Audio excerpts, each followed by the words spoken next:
Bonjour à toutes et à tous, c'est Monsieur Le Boucher. Nous allons démontrer dans cette vidéo une propriété qui peut être très utile en pratique, à savoir qu'on a une matrice de passage qui va être orthogonale si jamais la matrice de passage va d'une base orthonormée à une base orthonormée.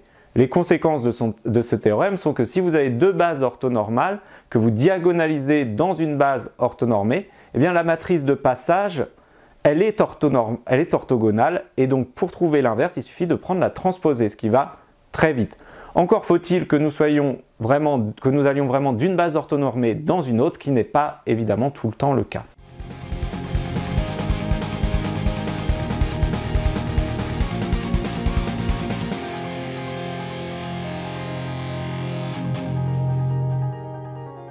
Avant de démarrer cette démonstration, on va peut-être regarder ce qui se passe en dimension 2. Si je prends E1, E2, une base orthonormale de E, et pareil pour F1, F2.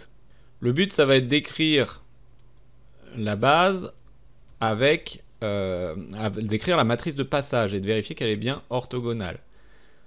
On va écrire du coup que F1, c'est égal à lambda 1, 1, E1 plus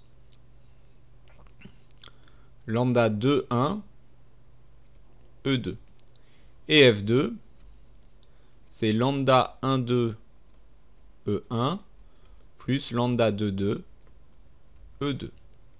Tout ceci pour pouvoir écrire la matrice de passage de B à B', à savoir lambda 1, 1, lambda 2, 1 et lambda 1, 2, lambda 2, 2.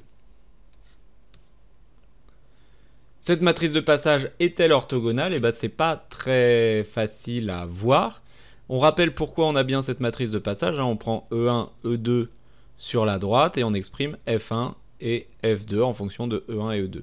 Mais là, ces coefficients sont... Alors, si on se donne un E1, un E2, un F1, un F2, ces coefficients sont donnés. Ils existent, ils sont uniques.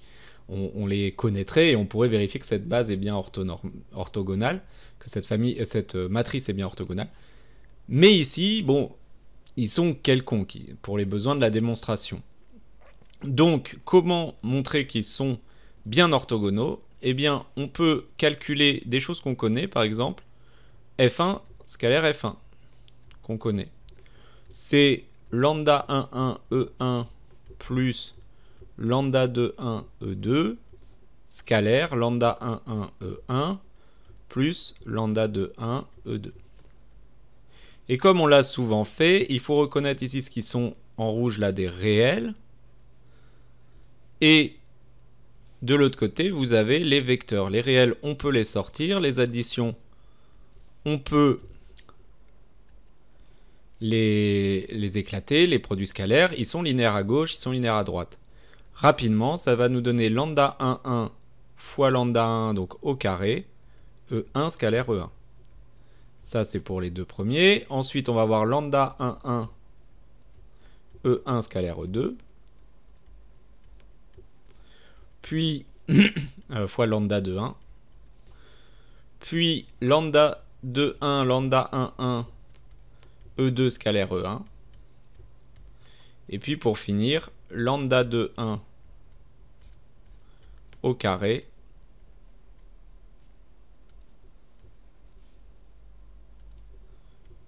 E2 scalaire E2. Mais comme E1, E2 est une base orthonormée, les vecteurs E1, E2 et E2, E1 valent 0. Et les vecteurs E2 scalaire E2 et E1 scalaire E1, eux valent 1. Donc finalement, on a lambda 1, 1 au carré plus lambda 2, 1 au carré. Et qu'est-ce que c'est ça? Eh bien, c'est la norme de la première colonne au carré. Avec C1, la colonne des lambda 1, 1, lambda 2, 1. Et cette norme, elle est elle-même égale à F1 scalaire F1, mais comme F1 est aussi une base orthonormée, eh bien, elle est égale à 1. Donc, la norme de notre première colonne, dans M de 2R, faut 1. On pourrait faire la même chose en regardant f1 scalaire f2. Et si vous faites les calculs que vous posez donc f1, f2, vous allez vous apercevoir que les seuls termes qui vont rester, c'est les termes en E1, E1, puisque tous les termes croisés valent 0 à chaque fois. Donc c'est lambda 1, 1, lambda 1, 2, plus lambda 2, 1, lambda 2, 2. On retrouve les formules d'ailleurs quand on est dans une base orthonormée, hein, qu'on pourrait utiliser directement. Or ça, qu'est-ce que c'est? Eh bien c'est tout simplement la colonne 1, scalaire, la colonne 2. Et comme f1 et f2 sont orthogonaux, eh bien ce produit scalaire vaut 0. Donc C1 scalaire C2 vaut 0. De la même façon, C2 scalaire C1 vaut aussi 0, puisque le produit scalaire est symétrique. Et puis on démontre en faisant f2 scalaire f2 que C2 au carré, ça vaut 1. Donc les colonnes ici de ma matrice de passage forment une base orthonormée, et donc la matrice de passage est orthogonale d'après la propriété précédente. Donc on a bien ici montré pour 2 que c'est une base orthonormée. Il suffit de généraliser toutes les méthodes qu'on a utilisées. Alors c'est parti. Supposons donc qu'on ait E1, En, une base orthonormée. On va montrer dans ce sens-là. Alors, pour chaque i, donc pour tout i appartenant à 1n, on va écrire le vecteur.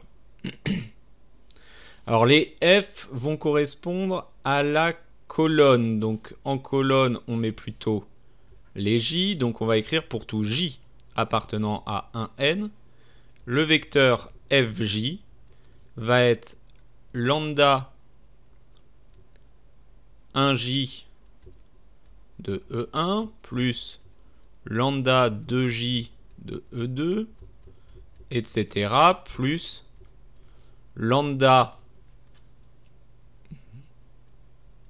nj de En, c'est-à-dire la somme pour i allant de 1 à n des lambda ij de ei. Ainsi, on a la matrice P qui est en fait les coefficients lambda ij. On pourrait le réécrire, hein, mais on aurait ici E1 jusqu'à En. Et pour fj, on va mettre lambda 1j, lambda 2j et lambda nj. Pour f1, on va avoir lambda 1, 1, lambda 2, 1, etc. jusqu'à lambda n1. Donc on a cette matrice avec ses coefficients lambda, et on a vu qu'il est intéressant de définir les colonnes. On définit la colonne j, cj par tout simplement la colonne lambda 1j jusqu'à lambda nj. Ce sont les colonnes de la matrice et elles appartiennent à Mn1 de R. Or, comme la base est orthonormée, on calcule fi scalaire fj.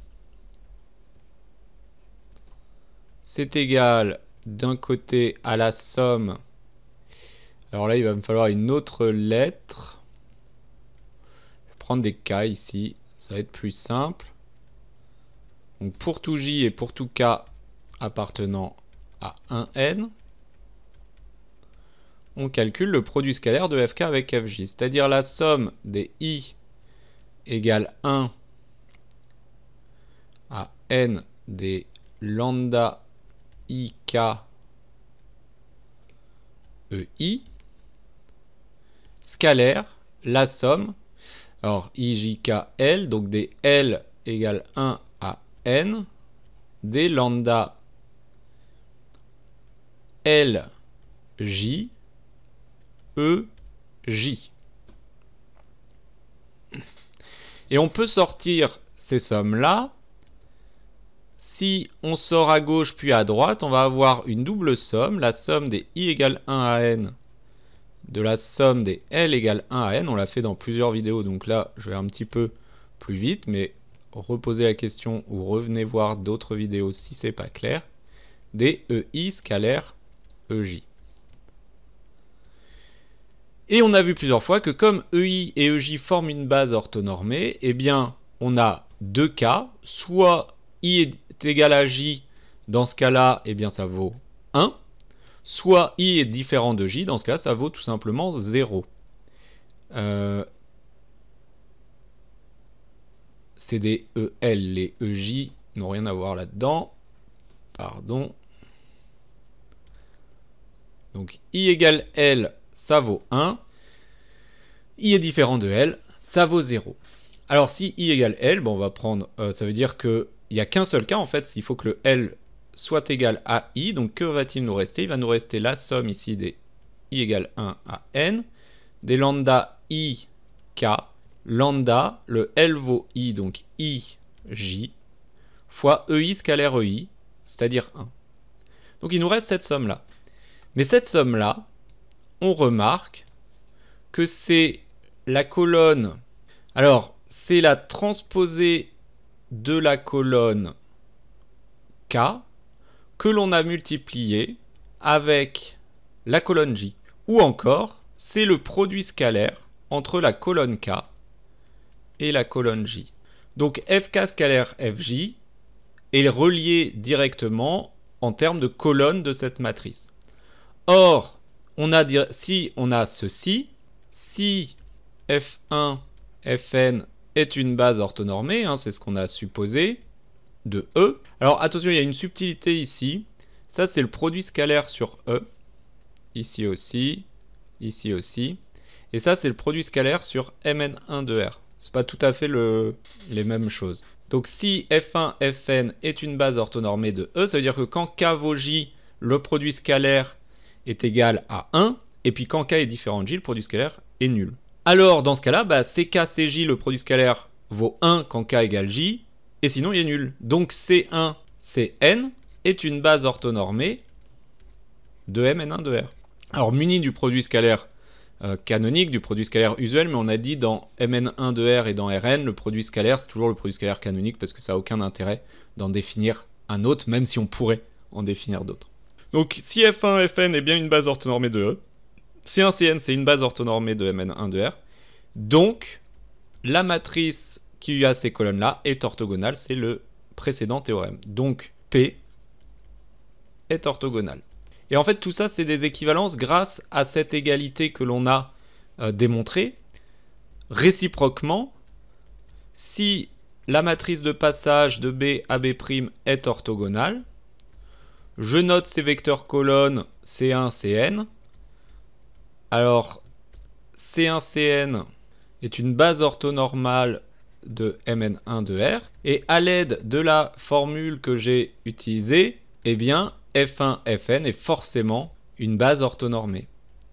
Il faut refaire tout le raisonnement, mais dans l'autre sens, il me semble inutile de le faire ici, puisqu'en fait les calculs ce serait les mêmes. On partirait cette fois-ci des colonnes, et on s'apercevrait que les colonnes c'est forcément la somme des coefficients là, et cette somme des coefficients correspond en réalité à FK scalaire FJ. Et on revient au même. En fait, on a vraiment un lien entre les deux. Et donc, ce lien nous permet d'affirmer qu'on a une matrice de passage orthogonale dès qu'on a deux bases orthonormées. Voilà, j'espère que cette démonstration est claire. Si vous avez des questions, n'hésitez pas à les poser en classe ou sur les forums de la classe.